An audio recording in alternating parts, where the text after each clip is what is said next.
መጽሐፈ ሳሙኤል ቀዳማዊ ምዕራፍ 26 የዚፍ ሰዎችም ወደ ጊብዓ ወደ ሳኦል መጥተው እነሆ ዳዊት በየሴሞን ፊት ለፊት ባለው በኤኬላ ኮረብታ ላይ ተሸሽጎአል አሉት። ሳኦልም ተነሥቶ ዳዊትን በዚፍ ምድረ በዳ ይሻ ዘንድ ከእስራኤል የተመረጡ 3000 ሰዎች ይዞ ወደ ዚፍ ምድረ በዳ ወረደ። ሳኦልም በየሴሞን ፊት ለፊት ባለው በኤኬላ ኮረብታ ላይ በመንገዱ አጠገብ ሰፈረ። ዳዊትም በምድረ በዳ ውስጥ ተቀምጦ ነበር። ሳኦልም በስተኋላው ወደ ምድረ በዳ እንደ መጣ አየ። ዳዊትም ሰላዮች ሰደደ። ሳኦልም ወደዚህ እንደ መጣ በእርግጥ አወቀ። ዳዊትም ተነሥቶ ሳኦል ወደ ሰፈረበት ቦታ መጣ። ሳኦልና የሠራዊቱ አለቃ የኔር ልጅ አበኔርም የተገኙበትን ስፍራ አየ። ሳኦልም በሰፈሩ ውስጥ ተኝቶ ነበር፣ ሕዝቡም በዙሪያው ሰፍሮ ነበር።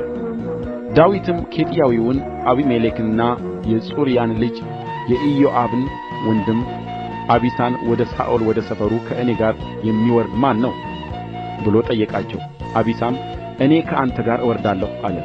ዳዊትና አቢሳም ወደ ሕዝቡ በሌሊት መጡ። እነሆም ሳኦል ጦሩ በራሱ አጠገብ በምድር ተተክሎ በሰፈሩም ውስጥ ተኝቶ ነበር። አበኔር እና ሕዝቡም በዙሪያው ተኝተው ነበር። አቢሳም ዳዊትን ዛሬ እግዚአብሔር ጠላትህን በእጅህ አሳልፎ ሰጥቶታል። አሁንም እኔ በጦር አንድ ጊዜ ከምድር ጋር ላጣብቀው፣ ሁለተኛም አይዳገምም አለው። ዳዊትም አቢሳን እግዚአብሔር በቀባው ላይ እጁን የሚዘረጋ ንጹሕ አይሆንምና አትግደለው አለው። ደግሞም ዳዊት ሕያው እግዚአብሔርን እግዚአብሔር ይመታዋል፣ ወይም ቀኑ ደርሶ ይሞታል፣ ወይም ወደ ሰልፍ ወርዶ ይገደላል። እኔ ግን እግዚአብሔር በቀባው ላይ እጄን እዘረጋ ዘንድ እግዚአብሔር ከእኔ ያርቀው። አሁንም በራሱ አጠገብ ያለውን ጦርና የውሃውን መንቀል ይዘህ እንሂድ አለ። ዳዊትም በሳኦል ራስ አጠገብ የነበረውን ጦርና የውሃውን መንቀል ወሰደ። ማንም ሳያውቅም ሄዱ።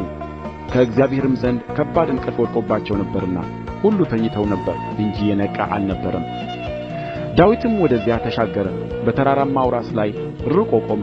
በመካከላቸውም ሰፊ ስፍራ ነበር።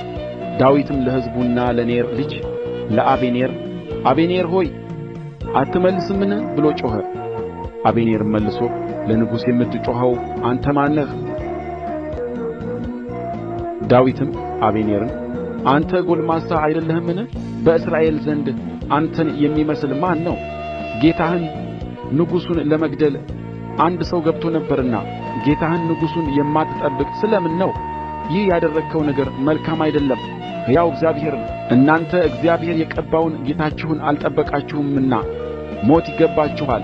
አሁንም የንጉሡ ጦርና በራሱ አጠገብ የነበረው የውሃው መንቀል የት እንደሆነ ተመልከት አለው። ሳኦልም የዳዊት ድምፅ እንደሆነ አውቆ ልጄ ሆይ ይህ ድምፅህ ነውን? አለው። ዳዊትም ጌታዬ ንጉሥ ሆይ ድምፄ ነው አለው። ደግሞ አለ ጌታዬ ባሪያውን ስለምን ያሳድዳል? ምን አደረግሁ? ምንስ ክፋት በእጄ ላይ ተገኘብኝ? አሁንም ጌታዬ ንጉሥ ሆይ የእኔን የባሪያህን ቃል ትሰማ ዘንድ እለምንሃለሁ። እግዚአብሔር በእኔ ላይ አስነሥቶህ እንደሆነ ቁርባንን ይቀበል። የሰው ልጆች ግን ቢሆኑ ሂድ ሌሎችን አማልክት አምልክ ብለው በእግዚአብሔር ርስት ላይ እንዳልቀመጥ ዛሬ ጥለውኛልና በእግዚአብሔር ፊት ርጉማን ይሁኑ። አሁንም በተራራው ላይ ሰው ቆቅን እንደሚሻ የእስራኤል ንጉሥ ነፍሴን ለመሻት ወጥቶአልና ደሜ ከእግዚአብሔር ፊት ርቆ በምድር ላይ አይፍሰስ። ሳኦልም በድያለሁ፣ ልጄ ሆይ ዳዊት ተመለስ፣ ዛሬ ነፍሴ በዓይንህ ፊት ከብራለችና ከዚህ በኋላ ክፉ አላደርግብህም። እነሆ ስንፍና አድርጌአለሁ፣ እጅግ ብዙም ስቻለሁ አለ። ዳዊትም መልሶ አለ የንጉሥ ጦር እነሆ ከብላቴኖችም አንድ ይምጣና ይውሰዳት።